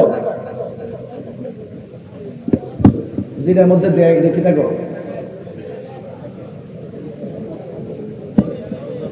আর এই প্যাকেটটা কি, প্যাকেটটা আমরা লাগে কি কর, হ্যাঁ শিল শিল শিল শিল প্যাকেটটা কি, যেটা আপেল গুলো রাখে আর কি, আপেল মালটা রাখে, দেখ কাগজের ঠুঙ্গা, হ্যাঁ ঠুগোই পলিথিন আরে পলিথিন না, তুমি আসলে কথা কও, ঠুঙ্গা ওই যে এইটার কি, দেখবেন ঠুঙ্গার নিচেতে কাপড়ের এত বড় একটা টুকরা লাগা, এটার দাম ওই 500 গ্রাম। কথা কোন ঠিক না বেঠে? তুমি গ্রাম দিয়ে মানুষকে ঠকাইবা, আঙ্গুলে চাপ দিয়ে মানুষকে ঠকাইবা, মনে রাখবা কবর গেলে ইডো কবর যাওয়ার পরে সাপে কামড়াবে, যে মানুষকে ধোঁকা দেয় তাকে কবর গেলে বোকা হয়ে তামসা দেখতে হবে। আজকে কিন্তু পাথরের সাথে চালের সঙ্গে কেউ পাথর মিশাই না, ধানের সাথে কেউ মিশাই না, কিন্তু দুধের সঙ্গে ঠিকই পানি মিশাই। কথা বলেন ঠিক না বেটে? দুধের মধ্যে কি পানি মেশানো যাবে? দুধের সাথে কি পানি মেশানো যাবে? আরো যারা দুধের সাথে পানি মেশানো যাবে? তাহলে দুনিয়ার মানুষকে কেউ ঠকায়া কেউ বড় হতে পারে, আর কেউ বড় হইতে পারে। আল্লাহর হাবিব বলেন, এই কবরের ভিতরে সাপ, এই সাপ এসে তোমাকে ধ্বংস করবে, বুখারী শরীফের মধ্যে এসেছে এই সাপের মুখের মধ্যে দাঁত থাকবে, দাঁতগুলা হলো 70 গজ লম্বা। এই সাপের মাথার মধ্যে মহিলাদের চুলের মতন চুলের গোছা থাকবে। সাপের গায়ের মধ্যে এমন দুর্গন্ধ থাকবে, এই দুর্গন্ধ কোনো মানুষের নাকের মধ্যে লাগলে ওই মানুষটা কলেরা হইয়া সেকেন্ডেই মারা যেত। এই জন্য যুবক ভাইয়েরা আমার, প্রকাশ্যে যত গুনাহ করি না কেন, কেউ না জানলে একজন জানে। জবান খুলে বলুন তিনি কে। এই জন্য আল্লাহর ডরায় যারা হারাম খায় না, মনে করেন কেউ বাবার ট্যাবলেটটা হাতে লইছে, পকেট থেকে বাবার ট্যাবলেটটা বাইর করছে, কইরা মুখে দিবে, এই মুহূর্তে হারে মানুষ তো দেখে না, আমার তো আল্লাহ দেখে। এই ভয় করে যারা বাবার ট্যাবলেটটা ফালাইয়া দেয়, মদের বোতলটা ফালাইয়া দেয়, গাঞ্জাটা ফালাইয়া দেয়, এবং হারাম খাওয়াটা ছেড়ে দেয়, আল্লাহ পাক তাদের ব্যাপারে কোরআনের মধ্যে কি বলছে শুনেন। আল্লাহ বলছেন, ওয়ালিমান খাফা মাকামা রাব্বিহি জান্নাতান।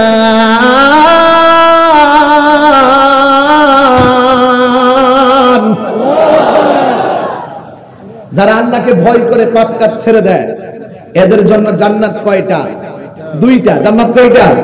দুইটা। আরেক জায়গায় লিখছে, ওয়া নাহান নাফসানিল হাওয়া ফা ইন্নাল জান্নাতা হিয়াল মাওয়া।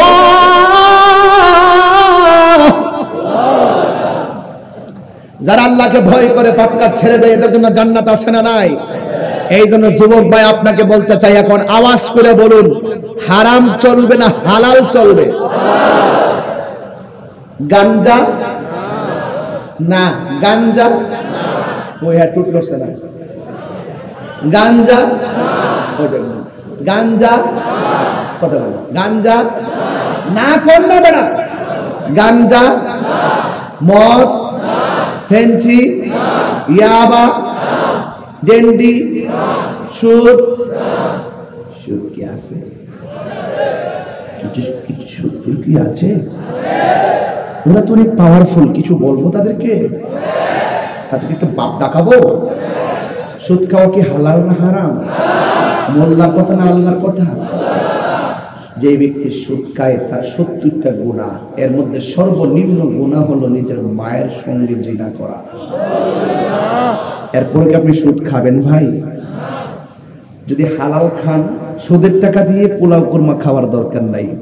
আমি হালাল টাকা দিয়ে শুটকির ভর্তা দিয়ে ভাত খাবো, গুড়া মাছ দিয়ে ভাত খাবো, পুঁই শাক দিয়ে ভাত খাবো, লাল শাক দিয়ে ভাত খাবো, উস্তাবাজি দিয়ে, করলা দিয়ে ভাত খাবো, কিন্তু হারাম টাকা দিয়ে পোলাও কুরমা খেতে রাজি না। কি হবে বেঁচে থেকে? কি হবে বেঁচে থেকে? অযথা বিদ্যা শিখে যদি না করতে পারি সুদমুক্ত সমাজটাকে, ঠিক কিনা? কি হবে আলেম হয়ে ইমাম সাজে সমাজেতে যদি না হক কথা উচ্চ সুরে না বলিতে, ঠিক কিনা? চাকরি বই করো যদি ছেড়ে দাওয়াই না গদি, চাকরি বই করো যদি ছেড়ে দাওয়াই না গদি, কি হবে ধোঁকা দিয়ে আল্লাহকে? কি হবে বেঁচে থেকে? অযথা বিদ্যা শিখে যদি না করতে পারি সুদমুক্ত সমাজটাকে, ঠিক কিনা? কি হবে আকাশ চুয়া বিলাসবহুল বাড়ি গাড়ি না খেয়ে কত মানুষ পরপারে দিতে পারি? কি হবে আকাশ চুয়া বিলাসবহুল বাড়ি গাড়ি না খেয়ে কত মানুষ পরপারে দিতে পারি? আজরাইল আসবে যবে মাটিতে পড়ে রবে, আজরাইল আসবে যবে মাটিতে পড়ে রবে, কোনো কাজে লাগবে না তোর বিল্ডিংটাকে। কি হবে বেঁচে থেকে? অযথা বিদ্যা শিখে যদি না করতে পারি সুদমুক্ত সমাজটাকে, যদি না করতে পারি মাদক মুক্ত সমাজটাকে, ঠিক কিনা? তাহলে আজকে থেকে আমরা হারাম কি চলবে? সুদ, সুদ, ঘুষ, চুরি, ডাকাতি, জিনা, ব্যভিচার, মুনাফিকি। আমরা সমাজে মুনাফিক বেশি, আমরা সমাজে মুনাফিক। এই যে আল্লাহর ওলিরা আসছে, আমি এখান থেকে যাওয়ার পরে দেখবেন ওরা আবার কমেন্টস করবে ভণ্ড। কি বলবে? ভণ্ড। তোদের ভণ্ড শব্দ শুনে তোদের সাথে দ্বন্দ্ব করার সময় নেই। তোদের হাজার কথার জবাব আমার একটা উপস্থিতির মাধ্যমে হয়ে যায়। আমি সেইগুলো নিয়ে ভাবি না। আমি পৃথিবীর কারোর দালালি করি না, আমি মদিনার দালালি করি। ঠিক কেন করেন? মদিনার গোলামি ও মুর্শিদ মোরে, মদিনার গোলামি, মদিনার গোলামি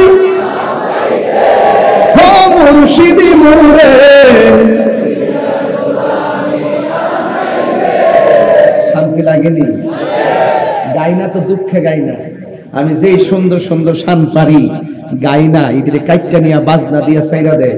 আবার মেয়েরা নাচানাচি করে, ছেলেরাও নাচানাচি করে, টিকটক বানাইয়া ইনকাম করে। এই জন্য ওদের খাবার এখন বন্ধ করে দিয়েছি।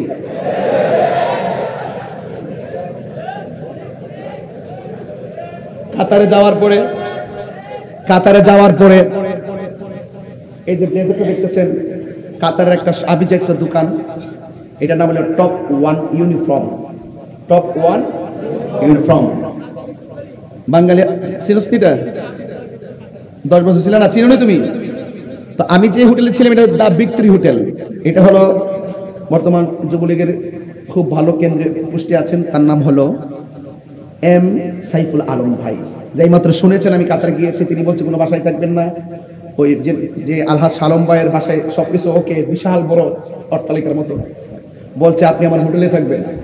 এত চেষ্টা করেও আল্লাহর বান্দাকে কোনো হাদিয়া দিতে পারি নাই, এবং খাবার দাবার থাকা টাকা সব ইজিলি আমাকে, ওই যে নবীর গোলামি করি, মারহাবা জোরে গন্না গেলে। এরপরে জায়গা জায়গা বাংলাদেশের বহু বিশিষ্ট ব্যবসায়ীদের কাছে আমি গিয়ে মিলাদ ক্যাম্প করেছি, মারহাবা জোরে গন্না। অনেকে চেষ্টা করেছে বিভিন্নভাবে আমাকে হ্যারাস করার জন্য, কিন্তু পারে নাই। রক্ষা করার মালিক কে? এগুলো চিন্তা করি না। যাই হোক, জীবন একবার, মরণ মরণ একবার, মরণ একবার, জীবন বারবার। জীবন মরণ একবার, জীবন বারবার। আমি যখন জীবন পেয়েছি আমার মরণ হবে, আবার কি জীবনটা কবরে গেলে পাবো না? তাহলে জীবন বারবার, মরণ একবার। মৃত্যুর পরে যে জীবন পাবো, এরপরে আর কোনো মৃত্যু নেই। তো যাক, আমাকে কাতার প্রবাসী যে ভাইয়েরা আমার দাওয়াতি মানে যুব কাফেলা সহকারে এবং বিশিষ্ট ব্যবসায়ীরা, রিপন ভাই, আলম ভাই, ইসমাইল খান ভাই থেকে শুরু করে যারা জুয়েল সহকারে যারা আমাকে খুব ভালো সাপোর্ট দিয়েছেন, আরো অনেকে, অনেক হোসেন ভাই সহকারে, সবাই একবারে নাম তো হিসাব নাই, সবাই আমার চিনে, আমি সবারে দেখি নাই, দেখেছি, ভালো লাগছে। তবে এতটুকু বলতে চাই, যেখানে যাই সত্যের কথাই বলি, কথা বলেন ঠিক না বেঠে? তো সত্যের পথে থাকলে লাভ না লস, আর লাভ না লস। আমার একটা খুদে ভক্ত আছে যিনি আমাকে নিয়েছিলেন, আলহাজ মোহাম্মদ সালম খান ভাইয়ের ছেলে, নাম হইল কদর। এই ছেলেটা আমার জন্য এমন কান্না করছে, আল্লাহ যেন সবাইকে হেফাজত করুন, আমিন। তো যাই হোক বাবার আমার, আমি যে শান বলি, আপনার কি কষ্ট পান? তাহলে এখন বলুন বাবা কোমরে, বাবা কত রিকোয়েস্ট হইতেছে আজকে। তবে একটা কথা বইলা দেয়া যায়, আপনারা কি আমার প্রতি রাগ হইছেন? আমি যে মাইক ধরছি কতক্ষণ জানেন? বলেন তো। হ্যাঁ, আধা ঘন্টা। তোর গড়ি নষ্ট, আধা ঘন্টা তোর গড়ি নষ্ট। বেড়া 2 ঘন্টা স্টেজে বসছে, 2 ঘন্টা 10 মিনিট আমি যাচ্ছি স্টেজে, আধা ঘন্টা হয়েছে। খাওয়ালে প্রেম থামতো না, ক্যামেরার সামনে প্রেমের সময়। ও আচ্ছা, প্রেমের সময় মারহাবা জোরে কোন গেলে গা কান্দায় না ও ভান্ডারি, কান্দায় না ও ভান্ডারি, বুকে নাও আমার, কিছু চাই না শুধু মাত্র বলল, কিছু চাই না শুধু মাত্র, কান্দায় না ও ভান্ডারি।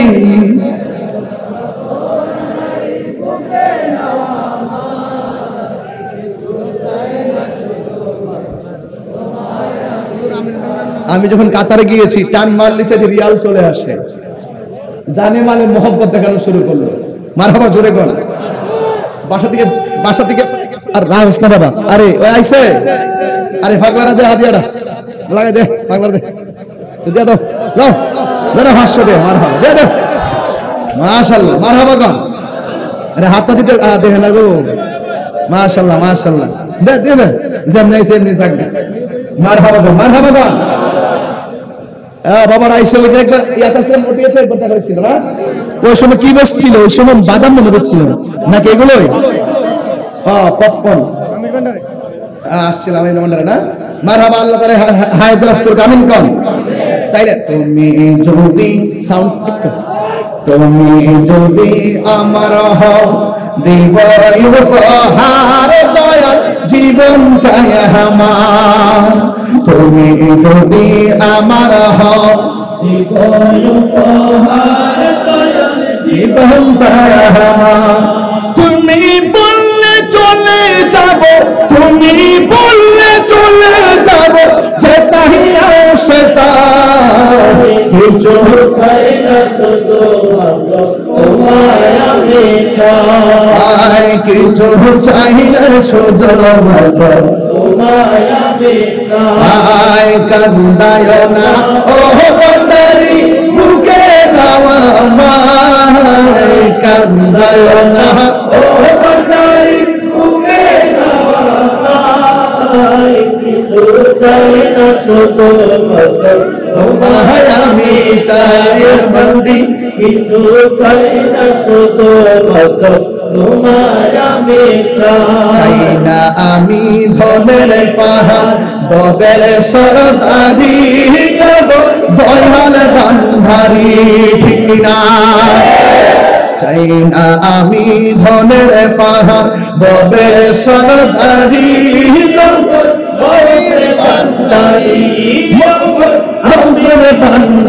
মন চাই শুধু ধরে রাখতে মন চাই শুধু ধরে রাখতে বুকে তোমায় কিছু চাই না শুধু মাত্র তোমায় আমি চাই ভান্ডারি কিছু চাই না শুধু মাত্র তোমায় আমি চাই কান্দায় না ও ভান্ডারি বুকে নেওয়া মায় কান্দায় না আমি ভান্ডারি বুকে নেওয়া মায় কিছু চাই না শুধু মাত্র তোমায় আমি চাই বলেন না কিছু চাই না শুধু মাত্র তোমায় আমি আবার আবার চাই না আমি তুমি যদি আমার হও দিব উপহার জীবনটাই আমার সবাই তুমি যদি আমার হও দিব উপহার জীবনটাই আমার জীবনটাই আমার তুমি চাইলে চলে যাব তুমি চাইলে চলে যাব যেতাই নাও সেটা কিন্তু চাই না শুধু তোমায় আমি চাই ভান্ডারি কিছু চাই না শুধু মাত্র তোমায় আমি চাই আমার মনে হয় আপনারা লাইটটা জ্বালাইলে মনের ঘরে আলো জ্বলে যাবে কথা বলেন ঠিক মনে হয় একটু মোবাইলে লাইটটা জ্বালাইয়া দেন আমি মন মজাইয়া কইয়া যাই মুর্শিদ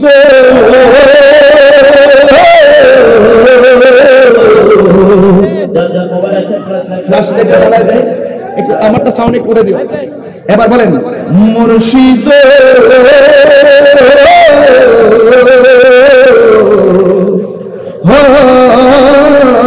মুর্শিদ মারহাবা কইতেন না মুর্শিদ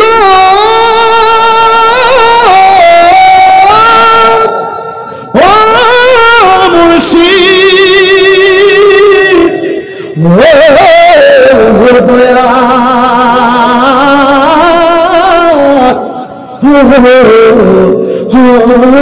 দয়া আমার মন মজাইয়া হে বীর মজাইয়ার মুর্শিদ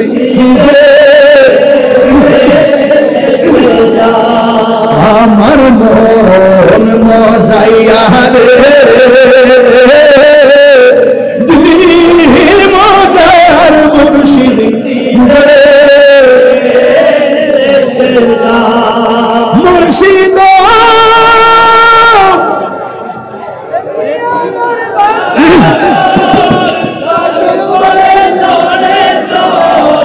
কখনো জানি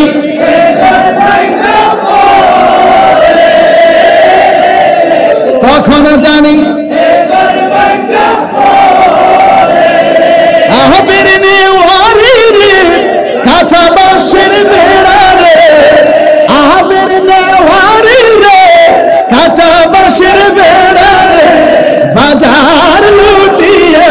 দিলে চোরাহিরে আমার মন যাইয়া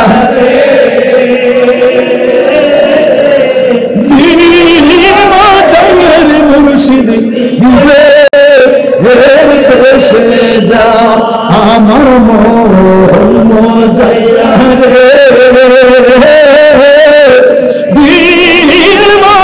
যাইয়া মুর্শিদ দেশে যা।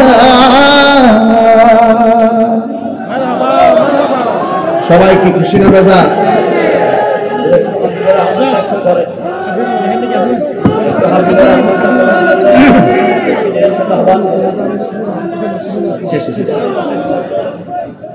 লতিফ মাশাআল্লাহ, আসো একটু আদর করে দে। মাশাআল্লাহ, আমাদের চিশতি টিভির পরিচালক মোহাম্মদ আব্দুল লতিফ, আমি কাতার থেকে এসেছি। সে আমাকে আগে শুভেচ্ছা দিতে চেয়েছিল। আলহামদুলিল্লাহ, সুন্নিয়তের পক্ষে সে কাজ করে এবং আমি চেষ্টা আপনাকে দিচ্ছি বাংলাদেশ থেকে সুন্নিয়তের প্রতিনিধি করার জন্য কাতার। আলহামদুলিল্লাহ, যাক আল্লাহ কবুল করুক। আমিন আমিন কাম। আমি হব মদিনা সারা বেলা জারদার রোজার কিনারে কে কে যাবে দিনামাস। আমি হব মদিনা সারা বেলা জারদার সালাম রহমান মেরে বাবা জান সাহেবে সুলতান আমি মারহাবা মারহাবা মাশাআল্লাহ।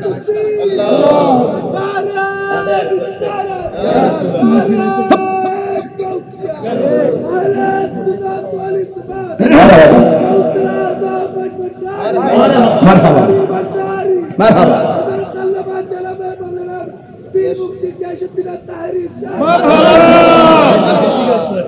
মাশাআল্লাহ মারহাবা। বাজার আমি 2 ঘন্টা আলোচনার পর এই 3টা কালাম একসাথে গাইছি। আপনাকে কষ্ট পাইছেন? সকালে দেখবেন ইটের কাটতে করবে যাইছে গান গজল গাইবার লাগে, ওয়াজ করতে আইছে না। এতক্ষণ যে 2 ঘন্টা ওয়াজ করলাম, এর বাপের মাথা করছে। এগুলা মুনাফিক, ঠিক কি না বলেন? এগুলা মুনাফিকরা মানি হলো, সারা জীবন ভালো কাজ করলো। ওরা যে যুদ্ধ করতে পারে এই যুদ্ধকে ছোট করে কাটতে আমি আপনাকে প্রশ্নবিদ্ধ করবে, কথা বলেন ঠিক কিনা? আমি ওই আল্লাহর শান গাইছি, ওদের কথা কি শান বন্ধ করে দিব? আমি নবীর শান গাইবই, কথা বলেন। ওদের শান গাইবই, ভান্ডারের শান গাইবই, কথা বলেন না কেন, ঠিক কিনা? ওদের কথাই কি আমি বন্ধ করে দিব? না, তাদের কথা শুনে কি বন্ধ করার টাইম আছে আমার? যাক, আল্লাহ কবুল করুক, এদেরকে হেদায়েত নসিব করুক। আবু সুফিয়ান যদি হইতো এখন বললে চাই কি চাই না, ওদের কপালে ঠাড়া হোক। আবু সুফিয়ান যদি হইতো বলিলে আমার হুজুর প্রিয় হুজুর কইলে ওদের কপালে ঠাড়া হোক। ওটা তো স্যান্ডেল এদিকে পড়ে না, এদিকে পড়ে। ওরা স্যান্ডেল এদিকে পড়ে না, এই আঙ্গুল দিয়ে পড়ে না, এই আঙ্গুল দিয়ে পড়ে। কুল্লু নাফসিন যায়কাতুল মউত। এমনি ঠিক আছে কিনা? ওরা তো ডলার কি কালার পাল্টায়। চিৎকার মেরে কোন ঠিক না বেটি? আমারই বলতে নিদান কালে থাকিও নবী গো আমারই সামনে, দেখিব আপনাকে আপন নয়নে। ইয়া রাসূলুল্লাহ ইয়া হাবিবাল্লাহ, শুনেছি হাদিসে দেখিলে আপনাকে জীবনে গুনাহ জড়িয়া পড়ে, দিবেন গো দেখা দয়া করিয়া। ইয়া রাসূলুল্লাহ ইয়া হাবিবাল্লাহ ইয়া রাসূলুল্লাহ। ফিসুরে ভাইরা মন খারাপ করে থেকো না, জুড়ে বলো রসুল চাই কি চাই না? দরকার আছে কি না? আরো জুড়ে ইউনিভার্সিটি ভাইরা দরকার আছে কি না? মা আমি দেখলাম গড়িয়ে তুলি ফেলে গেল, জিজ্ঞেস করলাম খে, তিনি বলে আমাকে চিনো না। আমি পেলাম আদম সফিউল্লাহ। মনে বড় আশা ছিল যাব মদিনা, আমায় তুমি দেখে দাও। ঠিক না ঠিক? আমার রসুল চাই কি চাই না? মদিনা যেতে চাই কি চাই না? ফিশরে ভাইরা ওই বাতিলদের কপালে ঠাড়া পড়ুক।